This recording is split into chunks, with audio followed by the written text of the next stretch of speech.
मेरे प्यारे छात्रों, सृजन क्लासेस के इस वीडियो लेक्चर में आप सभी का बहुत बहुत स्वागत है। हम लोग इससे पहले अम्ल और भस्म के बारे में बहुत कुछ डिस्कस कर चुके हैं। अब हम लोग लवण पर चलते हैं। तो जैसा कि आप जानते हैं कि लवण जो है वह अम्ल और भस्म के अभिक्रिया के फलस्वरूप बनता है। अम्ल और भस्म के अभिक्रिया के फलस्वरूप लवण और जल प्राप्त होते हैं। तो उस आधार पर लवण में कभी कभी ऐसा होता है जहां पर हाइड्रोक्सिल ग्रुप और हाइड्रोजन आयन उपस्थित नहीं होते हैं, लेकिन कुछ लवण ऐसे भी होते हैं जहां पर हाइड्रोक्सिल समूह और हाइड्रोजन आयन उपस्थित होते हैं। तो उस आधार पर लवण को 3 वर्गों में बांटा गया है, जिसमें से पहला है सामान्य लवण, दूसरा है अम्लीय लवण और तीसरा है भास्मिक लवण। नाम से ही पता चलता है सामान्य लवण में न तो आपको हाइड्रोक्सिल समूह मिलेंगे न ही हाइड्रोजन मौजूद होंगे, जबकि दूसरा जो है वह भास्मिक लवण है, अम्लीय लवण है। अम्लीय लवण यानी अम्ल यानी H जरूर उपस्थित रहेंगे, और तीसरा है भास्मिक लवण यानी इसमें हाइड्रोक्सिल समूह यानी OH अवश्य उपस्थित रहेंगे। ठीक है, तो चलते हैं हम लोग पॉइंट पर। लवण अम्ल और भस्म की अभिक्रिया से लवण एवं जल बनते हैं। तो ये HCl हाइड्रोक्लोरिक अम्ल NaOH ये सोडियम हाइड्रोक्साइड है, यह एक भस्म है। इस दोनों के अभिक्रिया से NaCl और H2O बना। H2O तो जल हो गया और जो बच गया वो हो गया लवण। ठीक है, चलिए अब इसके लवण के प्रकार पर डिस्कस करते हैं। लवण 3 प्रकार के होते हैं, सामान्य लवण, अम्लीय लवण और भास्मिक लवण। तो वैसे लवण जिसमें विस्थापन योग्य हाइड्रोजन या हाइड्रोक्सिल समूह नहीं होते हैं, मतलब ना ही H होते हैं और ना ही OH होते हैं, ये दोनों यदि उपस्थित नहीं होंगे तो उसको हम लोग सामान्य लवण कहेंगे। NaCl, KCl, KNO3, CuSO4, इन सब में आप देखो ना तो H मौजूद है और ना ही OH मौजूद है। तो ये सारे कौन से लवण है? ये सारे सामान्य लवण है। दूसरा पॉइंट पर चलते हैं, अम्लीय लवण। किसी अम्ल के अणु में उपस्थित विस्थापन योग्य हाइड्रोजन परमाणु को धातु द्वारा अंशतः विस्थापित करने के फलस्वरूप बने लवण को अम्लीय लवण कहते हैं। यानी इसमें क्या होता है, अम्ल और भस्म अभिक्रिया करेगा तो उसमें जो भी लवण बनेगा, लवण और जल तो बनना ही है, तो जो भी लवण बनेगा उसमें हाइड्रोजन जरूर उपस्थित रहेंगे। तो H2SO4 और NaOH यानी हो गया यह सल्फ्यूरिक अम्ल और सोडियम हाइड्रोक्साइड, इस दोनों के अभिक्रिया के फलस्वरूप NaHSO4 प्लस H2O, तो ये तो जल हो गया। तो यह निश्चित तौर पर आपका लवण होगा। लेकिन यहाँ पर H उपस्थित है और H जो है, H का प्रेजेंटेशन होना ये दिखाता है कि वह क्या है, अम्ल है। यानी यह ऐसा लवण है जिसमें अम्ल का भी गुण मौजूद है, इसीलिए इसका नाम हो गया अम्लीय लवण। ठीक है, नेक्स्ट है भास्मिक लवण। जैसे आप अम्लीय लवण में देखें कि H प्रेजेंट था, वैसे ही भास्मिक लवण में OH जरूर प्रेजेंट रहेगा। तो वैसे भस्म जिसके अणु में एक से अधिक हाइड्रोक्सिल समूह होते हैं, ध्यान दीजिएगा हम यहाँ पर भस्म लिखे हुए हैं, वैसे भस्म जिनके अणु में एक से अधिक हाइड्रोक्सिल समूह होते हैं, यानी OH का जो संख्या होगा वह 1 से अधिक होगा, के द्वारा अम्लों की अभिक्रिया से प्राप्त लवण को भास्मिक लवण कहते हैं। यानी ये जो भस्म होगा जिसमें हाइड्रोक्सिल समूह 1 से अधिक होगा, वह यदि अम्ल से अभिक्रिया करता है तो उससे अभिक्रिया के फलस्वरूप जो प्राप्त होगा, जो लवण प्राप्त होगा, उस लवण को हम लोग भास्मिक लवण कहते हैं, क्योंकि उसमें OH जरूर प्रेजेंट रहेगा। जैसे यहाँ पर देखो PbOH का होल 2, यहाँ देखो OH हाइड्रोक्सिल समूह का संख्या कितना है, 2 है। यह HNO3 नाइट्रिक अम्ल के साथ अभिक्रिया किया, सॉरी ये अम्ल है,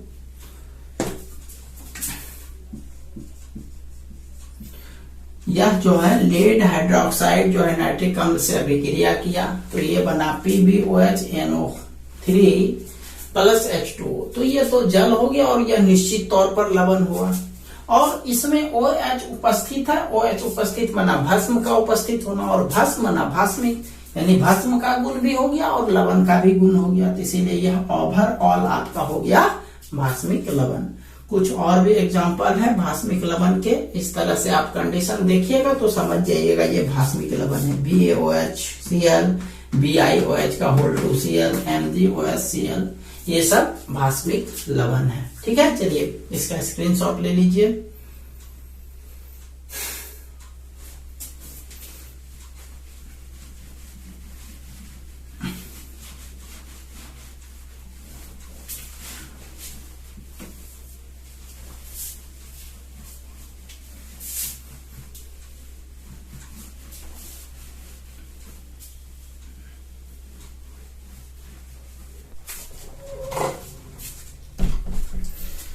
चलिए अब चलते हैं लवण के गुण।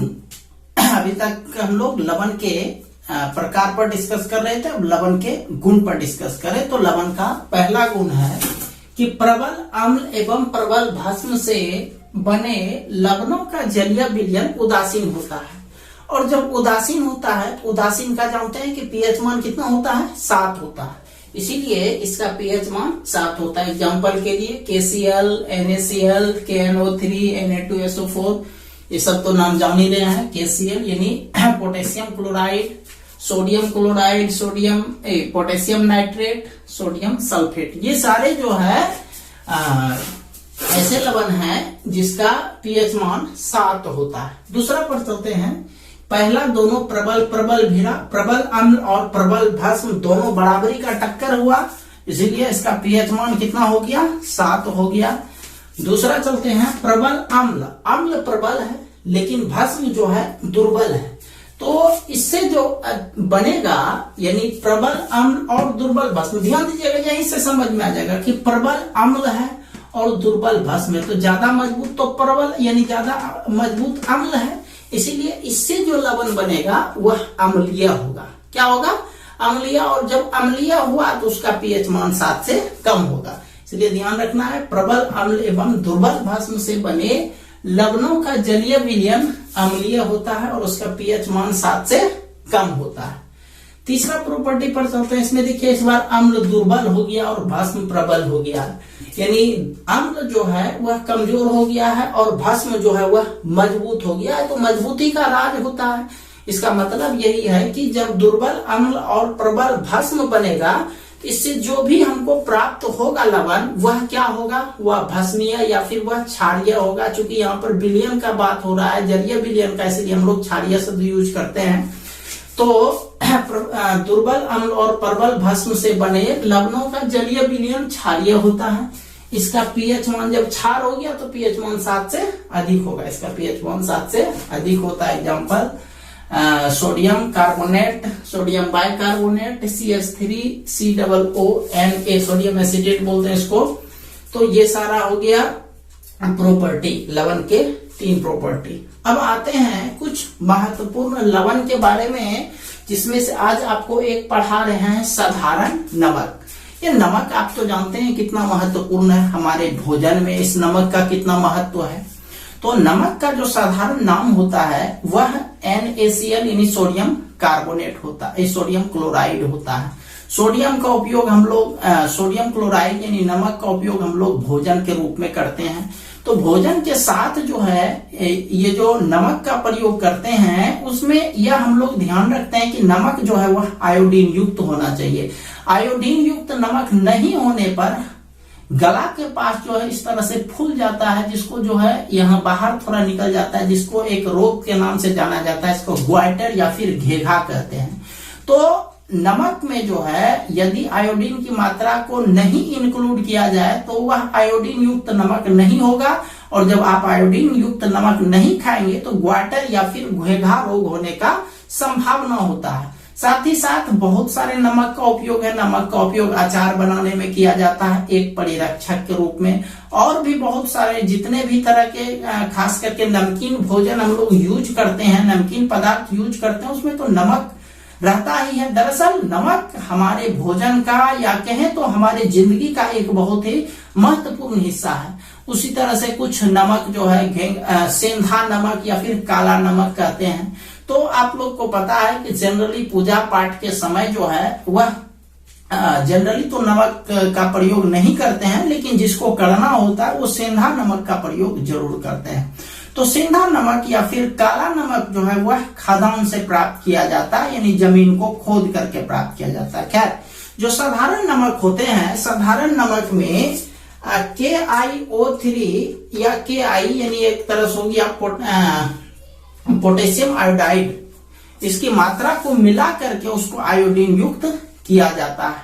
और भारत में जो है जितना भी नमक प्राप्त होता है उनमें से, साधारण नमक का बात कर रहा हूं मैं, उनमें से 95% जो नमक होते हैं वह समुद्री जल से प्राप्त किया जाता है।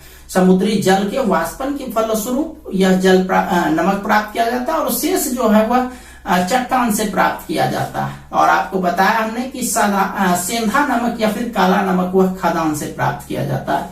तो चलते हैं इस पर। साधारण नमक सोडियम हाइड्रोक्साइड एवं हाइड्रोक्लोरिक अम्ल की अभिक्रिया से प्राप्त होता है सोडियम क्लोराइड, जिसे साधारण नमक कहते हैं। तो NaOH यानी सोडियम हाइड्रोक्साइड, HCl हाइड्रोक्लोरिक अम्ल, इससे NaCl यानी NaCl जो बना हुआ लवण हो गया, और लवण यही चीज आपका क्या हो गया, नमक हो गया। तो साधारण नमक में KiO3 या Ki की थोड़ी मात्रा मिलाकर आयोडीन युक्त नमक प्राप्त होता है, जिसका उपयोग भोजन के रूप में करने से घेघा या ग्वाइटर रोग जो है वो दूर होता है। इसके अलावा नमक का उपयोग अचार के परिरक्षक एवं साबुन के रूप में होता है। यह परिरक्षक का मतलब हुआ कि नमक डालने से वह ज्यादा दिन तक सुरक्षित रहता है, उसमें कोई जीवाणु, विषाणु या कीटाणु का संक्रमण नहीं होता है। तो ये हो गया। दूसरा है, भारत में 95% नमक समुद्री जल के वाष्पीकरण तथा शेष चट्टानों से प्राप्त होता है। सेंधा नमक एवं काला नमक, सेंधा एवं काला नमक को जमीन खोदकर खदानों से प्राप्त किया जाता है। इस नमक में अशुद्धि के रूप में लाल चिकनी मिट्टी के कण मिले होते हैं। आप देखे होंगे कि नमक जो होता है, काला नमक या फिर सेंधा नमक, उसका कलर थोड़ा डाउन होता है, दूसरी तरह का, वो पूरा तरह से प्योर व्हाइट नहीं होता है। इसमें इसका मुख्य वजह यही है कि इसमें जो है मिट्टी के लाल चिकनी मिट्टी के कण मिले होते हैं, जिसके कारण उसका जो रंग है थोड़ा लाल टाइप का दिखता है या भूरा दिखता है। तो इस नमक में अशुद्धि के रूप में लाल चिकनी मिट्टी के कण मिले होते हैं, जिससे नमक का रंग भूरा हो जाता है। ठीक है, तो ये था आज का नमक के बारे में पहला लवण जिस पर हम लोग डिस्कस किए। इसके अलावा हम लोग अब नेक्स्ट क्लास में और भी कुछ महत्वपूर्ण लवण के बारे में पढ़ेंगे, जिसमें धोबन सोडा, खाने वाला सोडा, उसके अलावा plaster of Paris, bleaching powder, ये सारे महत्वपूर्ण लवण के बारे में हम लोग नेक्स्ट क्लास में डिस्कस करेंगे। ठीक है, तो मिलते हैं कल नेक्स्ट वीडियो लेक्चर के साथ। तब तक के लिए आप सभी का बहुत बहुत धन्यवाद।